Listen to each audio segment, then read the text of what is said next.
Tudo bem, gente? Hoje eu vim aqui para falar um pouquinho com vocês do filme que está fazendo sucesso aí, que é O Poço, né? Foi lançamento esse mês passado no Netflix e o pessoal tá aí dividindo opiniões sobre esse filme. É um filme que ou você ama ou você odeia, né? Dificilmente alguém assiste O Poço e fica em cima do muro. Fala, achei mais ou menos. Não. É um filme que ou você sai assim, poxa, que filmaço, tem muita coisa para pensar sobre ele, ou um filme que o sentimento de tão mal-estar que você cria uma antipatia pelo filme. Acho que o diretor, ele tinha esse propósito mesmo, né? Mexer com aquilo que incomoda mesmo. Eu gosto muito de pensar nesse filme com o conceito de desbanalização do banal. Aquilo que está todos os dias diante da gente, mas a gente não vê, a gente não enxerga.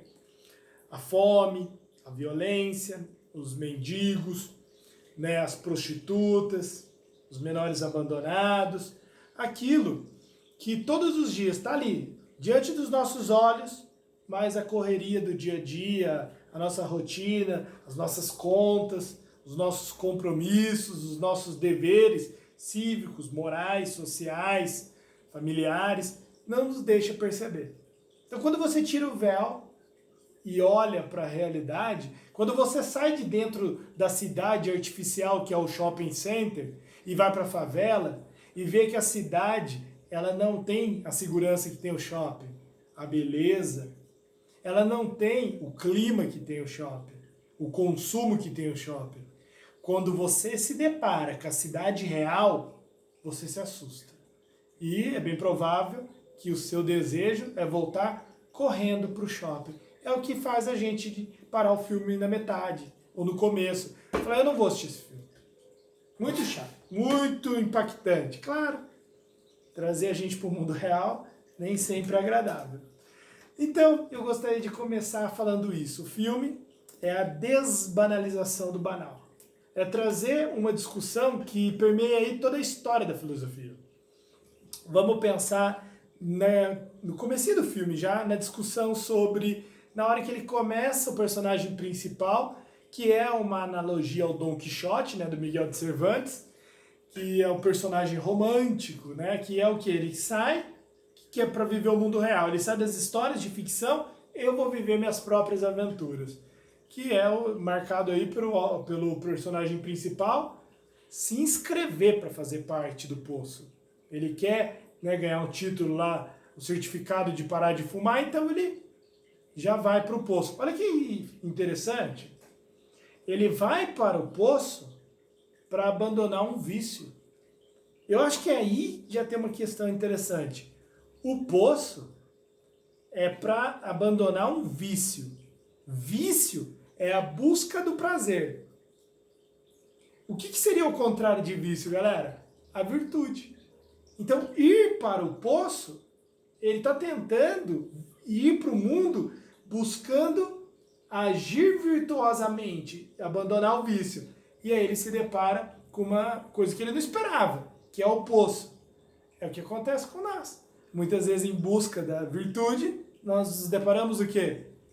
Com o mundo real. Então, em busca da honestidade, do caráter, da coragem, da temperança, a gente encontra um mundo que é desonesto, cruel, corrupto. A gente tenta pagar os nossos impostos corretamente e percebe que o outro não paga e nos prejudica. A gente tenta seguir todas as leis de trânsito e recebe uma multa, talvez ilegalmente, sendo que outras pessoas cometem uma série de infrações e matam pessoas inocentes e estão soltas. E você tem que responder aí pagando sei lá o que de multa por uma coisa que talvez você nem cometeu. Às vezes você recebe uma multa errada. Né? Então é muito interessante que o mundo real, ele não, que você quer agir virtuosamente, você vai agir virtuosamente no meio de pessoas em que a maioria não tem virtude, ou tem poucas virtudes. Então é muito legal essa questão do que você espera das pessoas e de como elas realmente são. Isso já está presente na obra do Maquiavel, quando ele fala, a arte de fazer política não é para as pessoas como eu gostaria que elas fossem, mas para as pessoas como elas são efetivamente na prática. E Maquiavel fala que a natureza humana é uma natureza ruim. E o filme O Poço também faz essa discussão. Qual a natureza humana? Será que a natureza humana é ruim? Olha a pergunta que permeia o filme inteirinho. Nós nascemos pessoas más, competitivas, que matariam o outro para comer? Matariam o outro pelo poder, pela riqueza?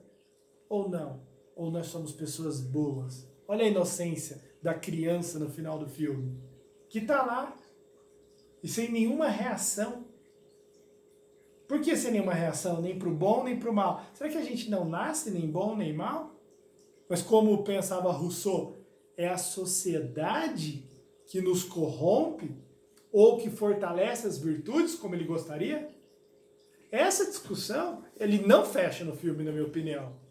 Essa discussão fica aberta o filme inteirinho, inclusive na última cena, tá? Naquela cena que aparentemente ele morreu, mas tem a criança como um símbolo de esperança, sem nenhum sentimento. Então, na hora que ele está amarrado, o outro querendo comer, esse é o ser humano? Ou esse ser destrutivo, que luta, é aquilo que nós nos tornamos?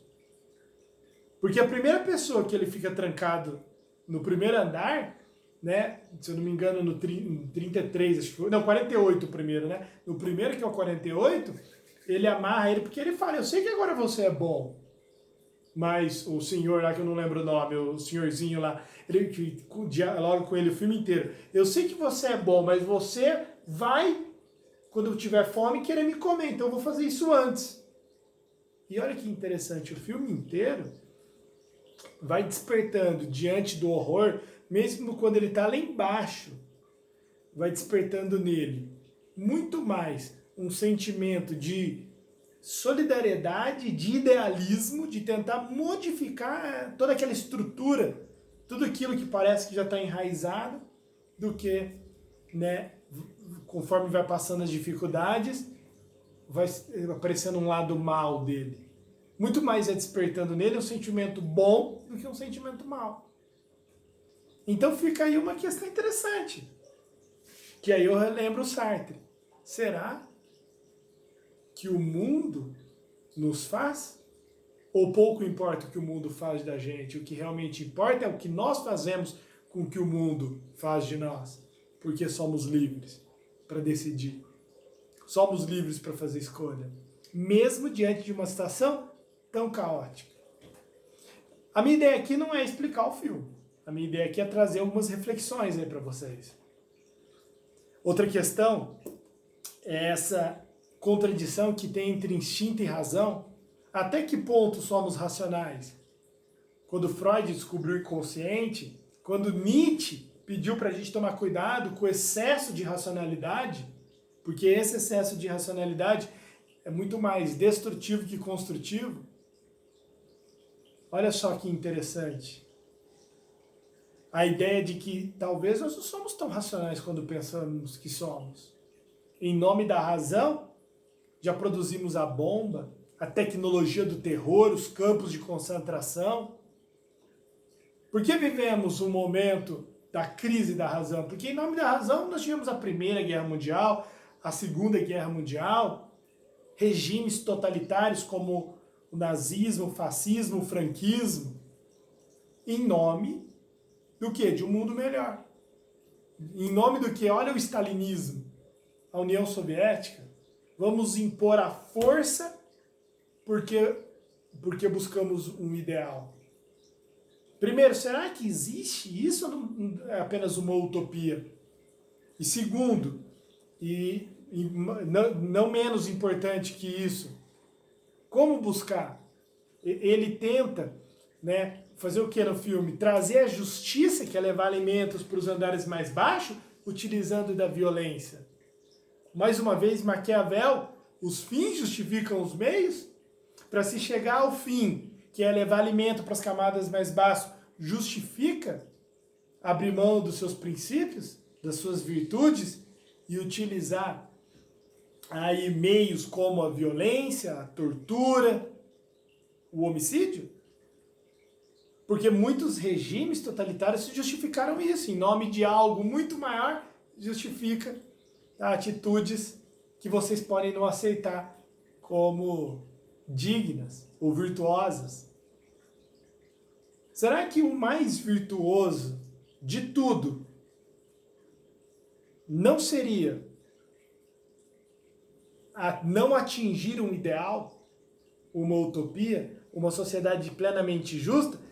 Talvez o mais virtuoso seja as coisas que estão ali diante do nosso, diante da gente, diante do nosso palmo. O mais virtuoso é eu lavar a caneca que eu usei, é eu não usar copo de plástico, é eu contribuir para não poluir o mar, é eu contribuir com o outro que está próximo de mim. O outro que eu digo não é alguém da minha família, alguém da minha família eu amo. Aquele que eu não amo, fazer o que o Kant diz.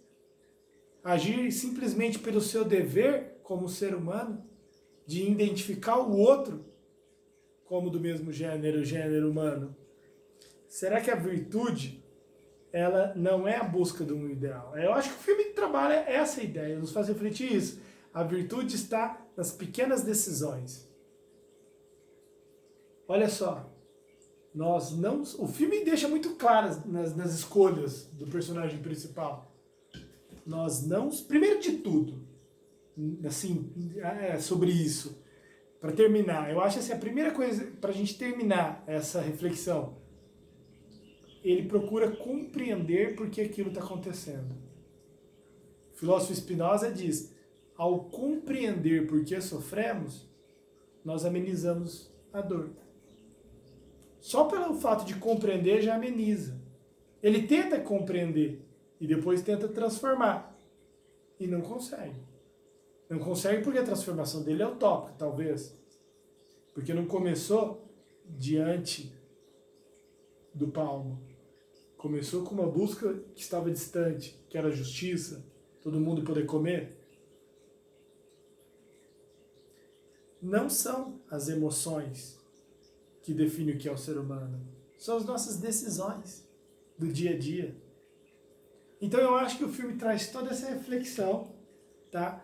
Eu vou depois gravar outros vídeos tentando aí trazer novas questões filosóficas aí pra gente repensar e refletir sobre esse filme, O Poço. Um abraço, gente.